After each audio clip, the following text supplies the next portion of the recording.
በውትድርና ዓለም ያሳለፈ የፖለቲካ ፓርቲ አባል ሆኖ ያገለገለ የደህንነት መስሪያ ቤት መስራች እንዲሁም ሰራተኛ ሆኖ የሰራ የመራ በሳይንስና ቴክኖሎጂ ልቡ የሸፈተ በተለያዩ መንግስት መስሪያ ቤቶች መስራት ብቻ ሳይሆን ቀጥ አድርጎ የመራ ጠቅላይ ሚኒስትር ለመሆን ቁጭ ብሎ ሲዘጋጅ የከረመ ከተለያዩ አካባቢዎች የልብ ጓደኞችን መርጦ አዘጋጅቶ ለአንድ የፖለቲካ ዓላማ ያሰለፈ ግለሰብ እንዲሁ ከመሬት ተነስቼ በሁለት መስመር የፌስቡክ አመጽ አነሳስቼ እገለብጠዋለሁ ማለት የዋህነት ነው።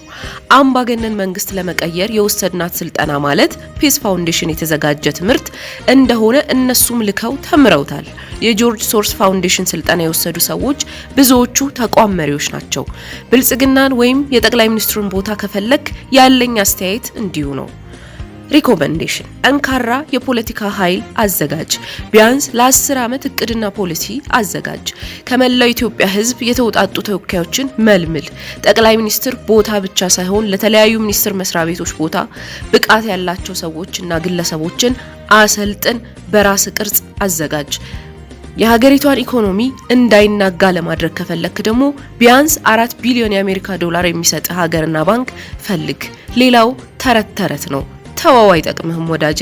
በተረፈ የፌስቡክ አብዮት አቀጣጠላለሁ ብለህ ብትደክም ትርፉ መላላጥ ብቻ ይሆናል። ባልተማሩ የአርሶ አደር ልጆች ጥይት ለመተኮስ መሞከርህም አይሳካልህም። በፌስቡክ ግርግር መሞከር ይቻል ይሆናል።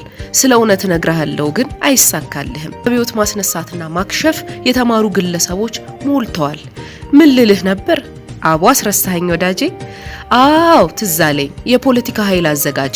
የፌስቡክ አመጽ አይሳካም። በጦርነት ሞክሮ የከሰረ ኃይል ጃኬቱን ቀይሮ ብቅ ቢል ያስቀናል እንጂ ብዙ አይገርመንም። ብቻ ደህና ሁን አንተው።